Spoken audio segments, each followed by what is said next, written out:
Namaskar, dear student. I welcome you all in this virtual class organized by Joint School Family, and we are continuing the same chapter, that is classification of living organism, and we are discussing the animal kingdom, invertebrata, and within that today we will study about the phylum Aschelminthes, and Aschelminthes comes from the two Greek term, that is Aschel and Minthes, which means round and worm. So in this phylum, all those organisms are round or cylindrical in shape. And what happens, let's discuss about the general characteristic of the organism that belongs to this phylum.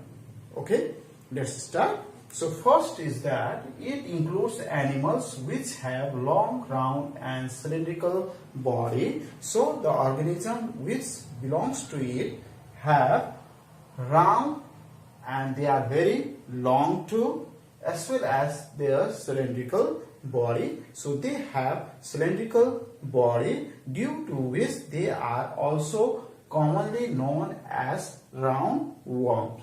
Okay, and when we talk about their habitat, generally they are parasitic, but they may be free living, that may be found in water, that is aquatic, and terrestrial, that is on the land. So they can be found in aquatic habitat also, that may be marine or fresh water, as well as they are found on the land in soil.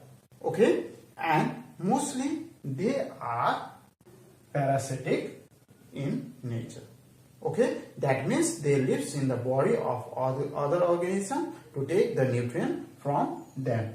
And another characteristic is that about their symmetry, that they have bilaterally symmetrical structure, body pattern. Okay, that means their body, when one single plane is taken and divided into two equal halves, so they can be divided into two equal halves. Okay, they are bilaterally symmetrical, but what happened in this case, it does not have distinct head. Okay, so in Platyhelminthes we have discussed about that they have a distinct head, but in this case it is not so.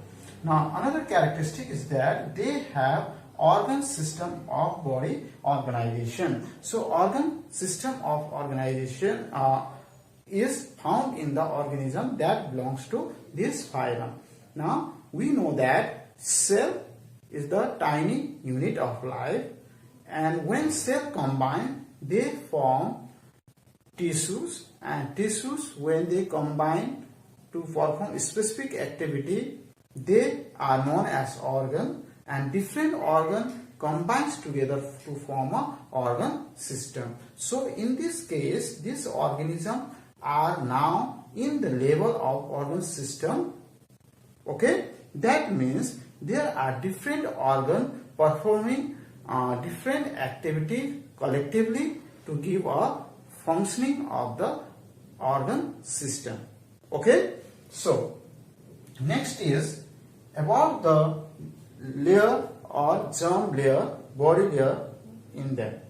So they have three layer of germ, means they have three germ layer, that is why they are known as diploblastic animal. Means their germ layer consists of three layer, that is ectoderm, that is outer layer, mesoderm, middle layer, and endolayer.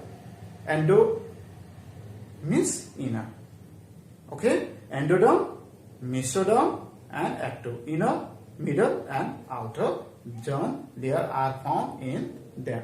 Okay, and another characteristic is that in them, one of the new characteristics is that they have complete digestive system.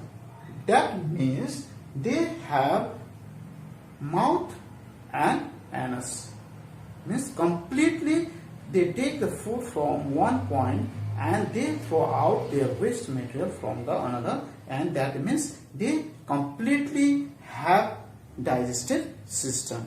for the digestion there is complete system. They have a digestive canal with mouth and specialized muscular pharynx is also present in them, and also has anus. Okay, that is about the digestive system. Okay, organ system level of organization. Okay, they do not have specialized respiratory organ as well as circulatory system. Okay, in this organism, though they don't have specialized respiratory organ, but gas exchange take place through their body surface. Okay, they do not have respiratory organ as well as circulatory organ specialized to do that particular function. Okay, another is that about the excretion, that is removal of waste material from the body, they have a special organ. In previous phylum we have discussed about the phlegm cell, but in the case of the organism that belongs to this phylum, they have a excretory tube which is called Rupandehi cell, which removes body waste from their body. Okay, and generally the waste product in them is ammonia. So ammonia is the waste product found on the organism present in them in this phylum, and the organ which is especially found is called Rupandehi cell. Okay, which is present in them. And about the nervous system, means exchange of information throughout the body. They have a nervous system consists of ganglia, that is brain, ganglia, circumcentric nerve ring with anterior or posterior nerves. Means they have a ganglia or a network of nerves which runs along their circumference, having anterior as well as posterior nerves.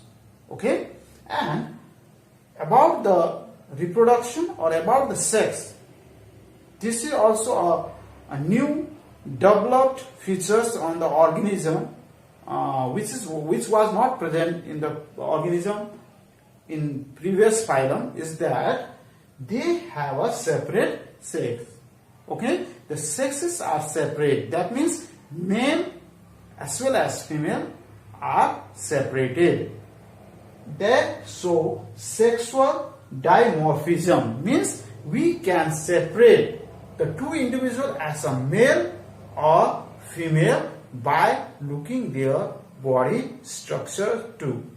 Okay, for example, ascaris, in case of ascaris, female are longer than male. So generally female are longer than male.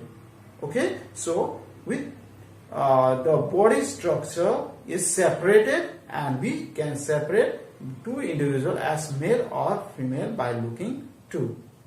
Okay, and about the reproduction, as already we have discussed, they are unisexual organism, so they can only reproduce by sexual method, and that is also internal fertilization occurs in them. So they reproduce by internal fertilization, that is sexual reproduction. So when we talk about the example of it are roundworm, okay, pinworm, loa, etc. are the example of the organism which belongs to this phylum. So today we have discussed about the general characteristic of the organism that belongs to the phylum Aschelminthes or Aschelminthes. So let's recap about it in short.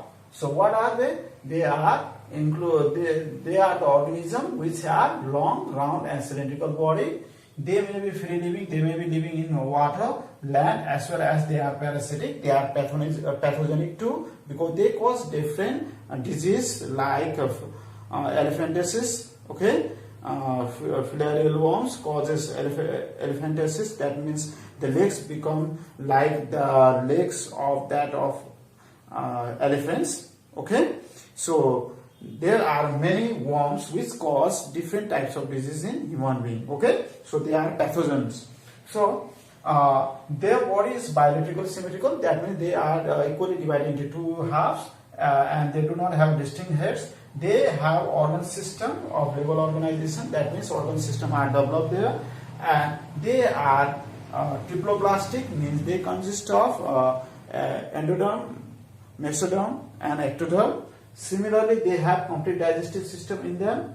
They do not have specialized organ for respiration or circulatory system, but they have excretory tube through which they are throughout their waste material, and their waste product is generally ammonia, and it consists of nervous system which consists of ganglia and circumcentric nerve ring with anterior or posterior nerves. They have separate sexes, so they show sexual dimorphism, and they reproduce sexually only, and that sexual reproduction also occurs through the internal fertilization. So that's about the general characteristic of the organism of this phylum. So we will study another phylum in next video. For till then, stay home, stay safe. Thank you very much. Goodbye.